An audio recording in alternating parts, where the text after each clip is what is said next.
Now, we've been doing and developing this technology in a way as a retrofit energy system. In other words, what good is it to put it in the home heating if you have no fuel source to be able to run the trucks and operate the automobiles? What good is it if you don't have an energy source that you cannot put into industry and maintain the industrial base? What good is it, for an example, if you cannot be able to maintain aviation? You know, during the Arab embargo, we also was confronted with another problem. The problem being is that at that particular time, the United States government had only 2.5 days of aviation fuel for global defense. Today it's down to a day and a quarter. When it reaches a day supply, the Joint Chiefs of Staff will have to make the decision, no more global defense. Any of you ever hear anything about the war brokers?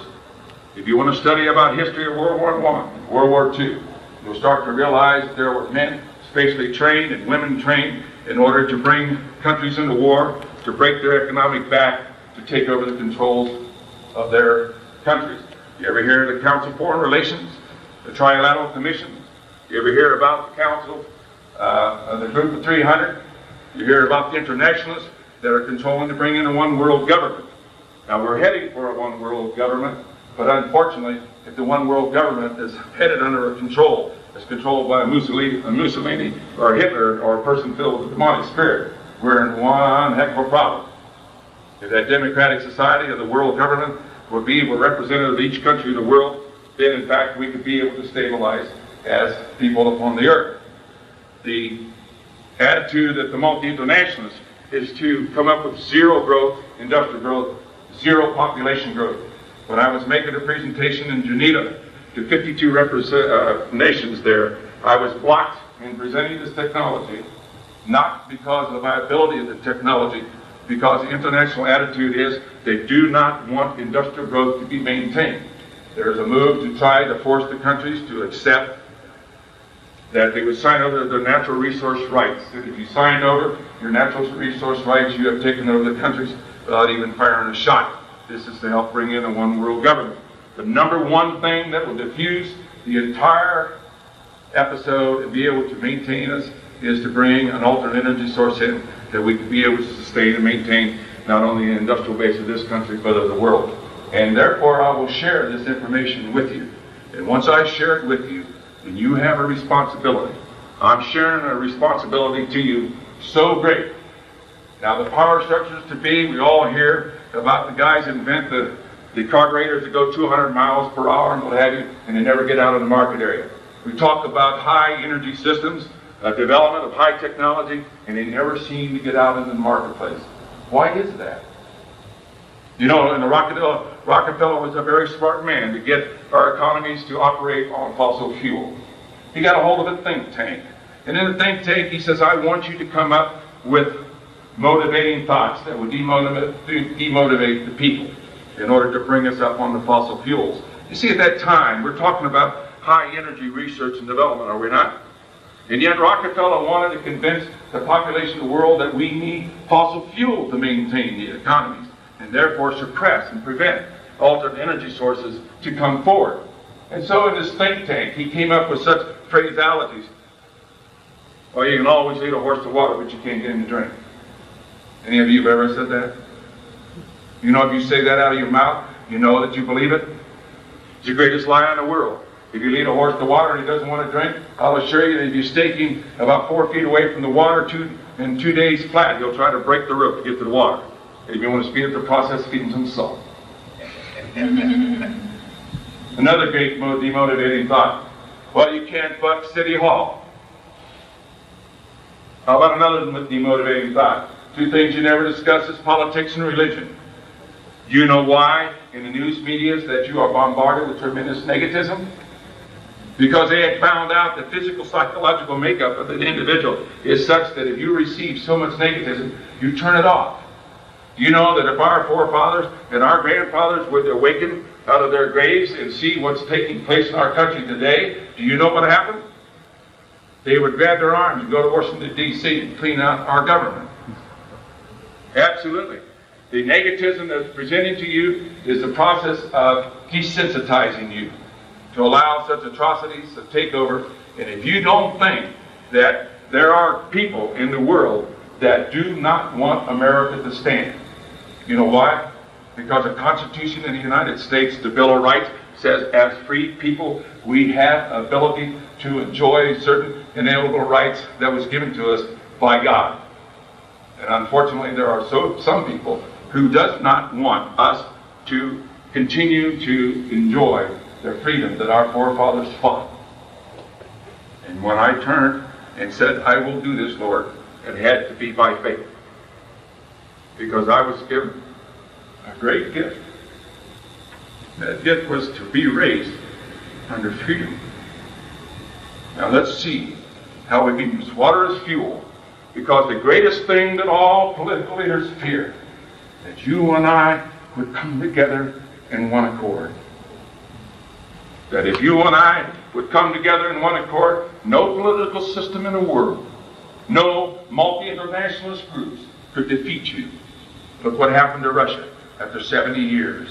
They said, so we no longer want communism. We're tired of the KGB killing our people, torturing our people, and said enough is enough.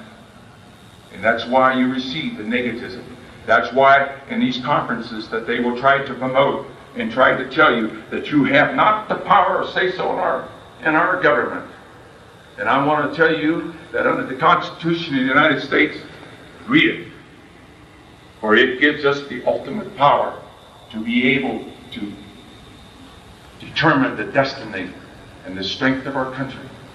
And how I'm bringing this technology in, it can't come through the multi-international structures. If I would sign over this technology to General Electric or Westinghouse, then we'd be taken over within 24 hours.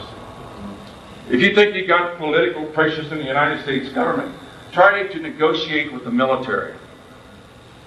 For their political pressures is great. And they cry out. And you know, when the Arabs came to me and offered me $1 billion cold cash simply to stop on the technology, and when I said no, I will not do this. And he said, you will be stopped. And I said, why is that? He said, because the apathy of the American people is such that they will not come behind you. And for a long time, that statement stood out. But I will assure you, today, not only in the United States, but in the world, that they're coming together in one accord and say it's enough. Because if we do not reverse this, I've recently come back from Sweden. Their entire force are dying. Why? Because the pollutants that's one in the air, covalently linking up with the ionosphere, is decreasing the light intensity coming into this atmosphere. And as a result of this decrease in light intensity, bacteria is now allowed to grow, which is now causing blight, which is now starting to kill our trees. Go over and look in the Black Forest, that even the trees and the roots are dying.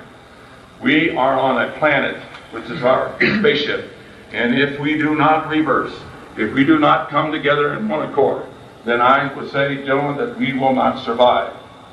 Now, when we show this technology, you must now make the decision whether or not you come together in one accord and try, and we can do it, to come together and keep this country strong, as well as to protect it.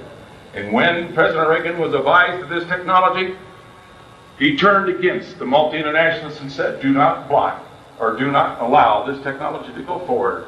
And he wrote the executive action to ensure that this technology would not only be protected for the United States, but also to be protected for the world. And it's amazing to me that we have the abilities that we can proceed on. Go ahead. The first thing, and always been the first objective, and always will be the first objective in developing the technology, you must legalize it first and then bring it in. Many inventors blow their ego, they get to their Achilles heel to try to obtain the information, not for the benefit of you and I, but it's the benefit of control or manipulation or suppression of that technology. So when you develop your high technology, you do everything possible. The prime objective is to legalize the technology. When you receive that gold seal and that little red ribbon, it says that you have complied with the laws of the land. Is it not so? It's not what Stan Meyer says. It's what has now been legalized. And if there's any question of operability of the technology, under the law, what do they have? They'll pull you under U.S. Code 35 U.S. Code 111 and show operability. And when we showed operability of this technology, then it became a great concern to protect this technology for all the countries as well as the United States. So as I move, there are many people who have seek to try to cause me to stumble, have tried to seek to suppress me, has tried to seek in many ways, but the Lord has always allowed that we can proceed on with the technology. As we're legalizing the technology, I'm subject to the national security laws of this country. I'm also subject to the national security laws of other countries under the PCT Treaty Act. Other countries who now are informed of this type of technology is requesting that this technology would also be protected for their countries. For you see, if this type of technology is restricted from those other countries, then their entire economic base could collapse. You know, if you can use water as a fuel source to maintain an industrial base of one country, but if it's blocked in another, you can drop the prices on your goods and commodities, and therefore the other country cannot be able to sustain itself. Unfortunately, there are those who seek the power controlled by greed, right? And seems to have the desire to control man under greed. It's a form of a sickness. And unfortunately, in my many battles, we've had to overcome this type in order to bring this technology out. So you'll have to forgive me for those who feel that I should have brought the technology out further. I had to be in compliance with both the U.S. and the national security laws and the PCT Treaty Act in order to get around the loopholes that are set there not for you and I, but set there to control and manipulate the high technology. And so, if you never violate that prime directive, you can bring it in. Go ahead. Water is fuel. You know, how many of you here today have driven a car here? Any of you driven cars at all? Do you realize that when you're driving on gasoline, do you know that you're running on a hydrogen? You know that if you look at the chemical equation of gasoline, you will find out the hydrogen atom is attached to the carbon atom. Is not so? And basically, in the highest octane of gasoline, you have roughly about a half a pound of hydrogen to it. Now, water, on the other hand, is 2 to 1. 2 hydrogen atoms and 1 oxygen atom. Is it not so? How many pounds of hydrogen do we have in water? You find out by the atomic weight it's around 1.7 pounds of hydrogen in water. I had the most scientific calculation study on hydrogen that's ever come out of the scientific world from NASA. Did we not propel the Columbia spaceship by hydrogen and oxygen? And in that report, it clearly stipulated that hydrogen was the most ideal fuel of the future. It can be utilized anywhere, solve even the environmental pollution problem, but they did not have an answer in 3 areas. 1, to produce the hydrogen gas or release it economically from water, control the rate of production, be able to adjust the burn rate of hydrogen gas to co-equal fossil fuels, and add the 4th one, be able to transport it without spark ignition. And I wrote all the patents both nationally and internationally on this type of technology, to be able to use water as a fuel source.